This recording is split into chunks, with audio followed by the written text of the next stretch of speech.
Happy Memorial Day. I hope Happy everybody. Memorial Day. Yeah. We wanted to have some of our own memories of what this day means for us and things that are on our minds. Yeah. So Well, Janet, I've got a drink right here. You got something? I have a little something, yes. Okay. So we're Now, inviting you all to get whatever it is that you feel comfortable getting. Join us in mhm. this conversation. Remember to give your thoughts below because we want to hear what you're thinking about Memorial Day, about your memories, about whatever you're doing today. Wonderful. Welcome. So Memorial Day was always a fun time. It was when we kicked off summer. That's right. We went to the beach sometimes, but mostly we went to my father's old neighborhood to see the parade, the Memorial Day parade, and to cook out at my grandma's house. What was the neighborhood? What neighborhood was that? Roxborough, Pennsylvania. Yep. Three blocks of Black people in Roxborough. And we always had fun, a lot of kids, lots of food, and the soldiers celebrating, their survival and remembering those that were lost in all the wars. Yeah. So it was a fun time. And before we would go to Roxborough, we would also have our own local post in my neighborhood have a parade down my block. Nice. And they would go right by my house. We would be on the porch. It was so exciting. Yes. So you would just stand on your porch and watch them go by. Yes. Your wave. Waving, and it's loud, the horns and the baton twirlers and yeah, it was fun. Oh, that sounds like fun. Yeah. I don't remember doing much on Memorial Day. I don't know if being like when I was growing up, being recent immigrants, we weren't totally connected to it. It wasn't our tradition yet. I don't remember much as a child. Memorial Day. Yeah. But your brother likes to barbecue, right? Yes, he would have barbecues as we got older, as he had his own house, he would often have barbecues with friends, with family, and we go over. So that was always a good time. But I think I never really got the significance of Memorial Day until much later. Yeah. Well, it's quite significant this year because of George Floyd, the commemoration of his murder. Yesterday. And the Tulsa incident. Yep. Tulsa, Oklahoma. Tomorrow, right? Yeah. Yes. Yeah. So there's a lot going on. And also, I just found out, and you told me, that Memorial Day has its roots among Black people. Yeah. And I only learned that myself probably in the last 5 years. Memorial Day was very likely started by Black families who were grieving and Black families who were soldiers who, after the Civil War in 1865, when in South Carolina, the newly freed slaves, the no longer slaves, wanted to memorialize the Black soldiers in the Union Army who had died for their freedom. Yes. And they, marched with flowers with the children and to put wreaths on the graves and to have honor them. Yeah, and had a band and speakers, and that's very likely the first time a Memorial Day was done in that way with a parade and everything.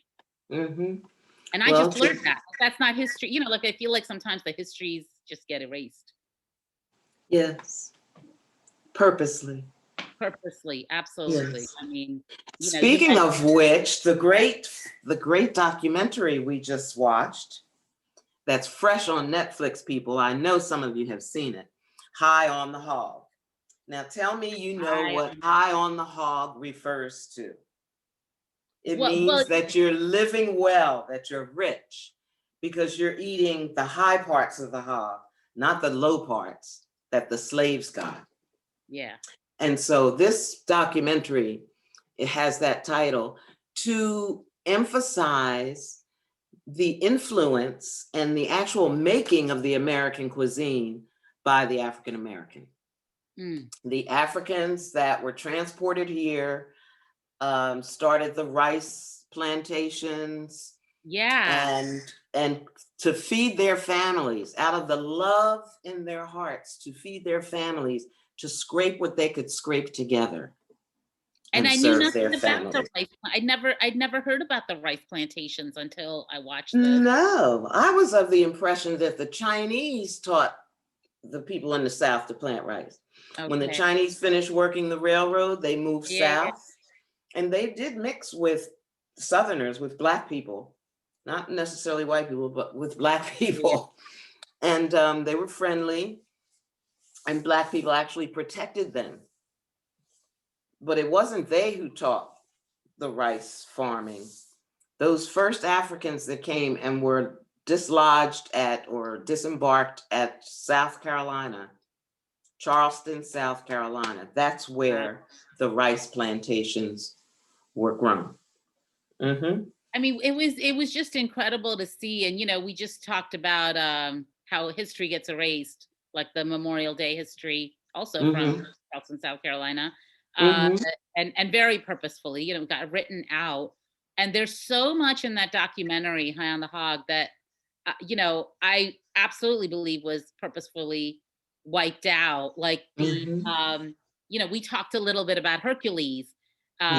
Who was the George Washington's chef. Yeah, well, his slave, who became, you know, studied as a chef and became a great chef, but still his slave, because Washington, you know, never really let him go. And he created all these menus that people around the world raved about, but that he never got credit for. He was just written out history. Because Martha Washington wrote the books. And called them her recipes. And you know, she probably never saw the inside of the kitchen unless she had instructing somebody. So the High on the Hog piece is so informative, and just it's astounding how much has been erased, as you say. You know, but we not only built this country. We built its cuisine. Its culture. I mean, it's culture. That's right. We're it. There's one person, I don't remember if it was one of the chefs or which one right now, but he in the documentary talks about all the culture that's been created in America and then exported all around the world, but the history of where it came from Black communities, gets completely erased and left out. And it keeps happening now. I mean, it's not something that stopped when slavery ended. You know, it happens with our music. With jazz, styles, with blues, with hairstyles, clothes, with rap, everything.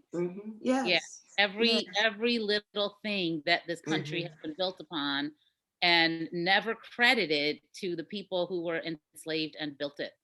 And and I feel like what I loved about this documentary, and you know, I'm just gonna say to folks watching, you know, please don't just like take our words for it and hear the little tidbits we're saying, but watch it. It is worth a watch if you like history, or if you just like watching food shows, culinary shows, or you know, any of those reasons would be good reasons to watch it. Or if you just want to hear more about American culture, it is about American culture, but about the way it really came from African culture and African cuisine.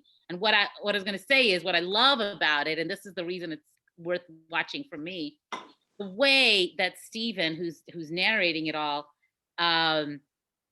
explores food, but through the food keeps asking the questions of the chefs. Why is this important to learn now? Why is it important for us to remember where it came from and to maintain that historical culture? And to hear every chef who speaks to answer about why it's important to them, you know, including that family in Philadelphia who was the first family to cater, not only in Philly, but in the country. That was the first Yes. catering business ever. And to hear why it's important to them, and to hear every person speak about what they're trying to maintain through this Yes. food history, which is really the history of America. Yes. You know, it was And just, it's it was our legacy. fascinating. It's our legacy. Yes. Indeed. Yeah. And it The young continues. man's name There's a is new restaurant. Stephen Satterfield. Stephen Satterfield. Thank you, Thank Janet. you so much, Stephen. Thank We you. adore you. We're going to get in touch with you. Yes. Because we have an idea. Tell him your idea, Kavita. Because here's the thing. When you, and I'm speaking to Stephen now and anyone involved in making this film, all right? When you learned the history of okra, I was enraptured because okra meant a lot to my family. It was my dad's favorite vegetable.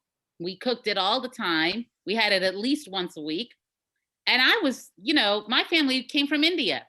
And there were a couple of things that I saw happening in the food being prepared in both Benin and then later in South Carolina that reminds me of Indian cuisine. So this is what we would like. We would like to see you create the opportunity to explore African cuisine and how it got brought to India and maybe other parts of Asia, to China, because we know it happened and we want to know that history, and we know you have the way to follow that journey.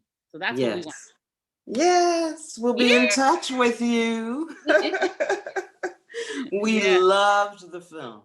Yeah, absolutely. Yeah, it's just, you know, and it's a 4-part, and really encouraging everybody who's listening to us, if this is interesting to you, watch it. It's on Netflix. And watch the way food traveled. And I don't remember the episode names, but I know the first one was in Benin. The second one is called Our Roots. Our Roots. And the second one was South Carolina. Yes. And what was that called? Do you remember? That was called The Rice Kingdom. Ooh. The third one starts and ends in Philly, although it goes to a few other places. Yes. And that was called something about our forefathers, chefs or cuisine or something. It was with Hercules and James Hemings. Hercules and James Hemings was the chef to Thomas Jefferson. Yes. And also enslaved by Jefferson, and eventually bought his freedom or traded his freedom. That's a complicated story to hear about. And then the fourth one goes to Texas. Yes, and it's called Freedom. Yes. And they talk about Juneteenth. Yes, and the Black Cowboys. Yeah, another history that got erased, you know, but exactly. Yes. So we're much invigorated on this Memorial Day weekend, even though here where we are, the weather's wet and cold. It's cold. Yes. It's cold. So we haven't cooked out yet, perhaps tomorrow. Let us know what you're doing for the holiday. Yeah. And just in case you've been following us, you might notice that we have a new channel. We have a new account under Silver and Gold. So Silver and Gold is us. Janet and Rita are Silver and Gold. Rita and Janet are Silver and Gold. Not respectively, but collectively. Collectively, that's it's our friendship we're speaking of. Yeah, the Silver and Gold is the friendship, and we are taking this opportunity to step into that space. So if you've already been subscribing, please go over to Silver and Gold on YouTube and subscribe there. You'll see the link below. And if you're having trouble finding it, if you just go to YouTube and search for Silver and Gold Perspectives, you should be able to find our account and our channel and just subscribe to it. That way you'll know when new videos are posted. We also really want you to comment. Let us know what this means for you, whether you watch High on the Hog and have something to say about it, or if you've got a piece of history in your family and you see how, you know, the roots that are in your family have influenced the food of America, you know, comment on that. Or just tell us what you're doing on Memorial Day. Just tell us. Yes, it's been fun. So Happy Memorial Day. Happy Memorial Day. Happy remembering. Yes. Would you say, Kavita, we'll be back? We'll be back with more soon. Yes, we will. No. Hope you had fun. We had fun. Thank you.